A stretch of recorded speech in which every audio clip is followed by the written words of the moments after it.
میں ان کی حرکات کو جانتا ہوں، ان کے معاملات کو جانتا ہوں، ان کی طاقت کو بھی جانتا ہوں، ان کے ٹارگٹ کو بھی جانتا ہوں۔ میں کسی کے ظلم سے نہ واقف نہیں ہوں، غافل نہیں ہوں۔ سبھی کچھ جو کچھ انہوں نے کیا، یہ سبھی کو میں جاننے کی صلاحیت رکھتا ہوں، طاقت رکھتا ہوں، قادر مطلق ہوں۔ اور مالک بے نیاز نے فرمایا جو کرنے والا ہے وہی بھرنے والا ہے، جو جس پر جس انداز میں بھی کرے گا وقت ایک نہ ایک جھلک ضرور دکھاتا ہے،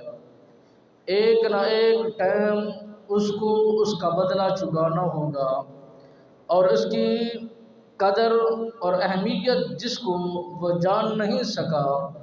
اللہ کے حضور منصب بھی زیادہ ہے۔ جو کچھ رب نے بنایا وہ اپنی حکمت کے تحت بہترین بنایا، اور جس نے اپنی طاقت کی بنا پر ظلم کیا، زیادتیاں کی ہیں، جس دور میں بھی کی ہیں، رب بے نیاز نے فرمایا وہ اپنے انجام کو عنقریب پہنچتے ہیں، اپنی سزاؤں کو بھگتتے ہیں، اور اپنا ٹھکانہ وہ دیکھ کر وہ مرتے ہیں۔ جناب حضرت امام علی مقام رضی اللہ تعالیٰ عنہ سرکار کے ساتھ، ان شہزادوں کے ساتھ اور نبی کے گھرانوں کے ساتھ جتنی بھی ظلم و زیادتیاں ہوئی ہیں، اور ہر اس بدبخت نے اپنے انجام کو دیکھا اور کڑی سے کڑی سزا کو پایا، اور اس پر وہ بیتی۔ میرے نبی رحمت فخر موجودات صلی اللہ علیہ وبارک وسلم سرکار نے فرمایا فرعون نے لوگوں پر ظلم کیا،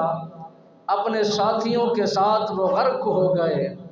اپنے ساتھیوں کے ساتھ برباد ہو گئے۔ نمرود نے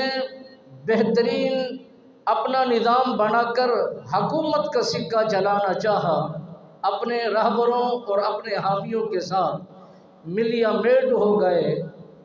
برباد ہو گئے، رسوا ہو گئے۔ اور یہ یزید جن کے اتنا پیروکار تھے، مدینہ کی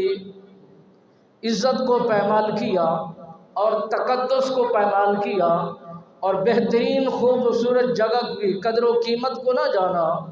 مالک بے نیاز نے بھی اتنا ہر انسان کے دل کے اندر اس کے متعلق نفرت رکھی ہے، اور وہ اس پر لعنتیں بھیجتے ہیں۔ اور جو ان کے حامی و ناصر تھے، جن جن نے جو جو ظلم کیا اور جو جو کردار ادا کرتے گئے، رب بے نیاز نے انہیں دنیا کے اندر ہی دکھایا۔ جو رہ گئے اپنی موت کے وقت انہوں نے اپنے انجام کو پایا، اور پھر کسی کو دنیا کے اندر سزائیں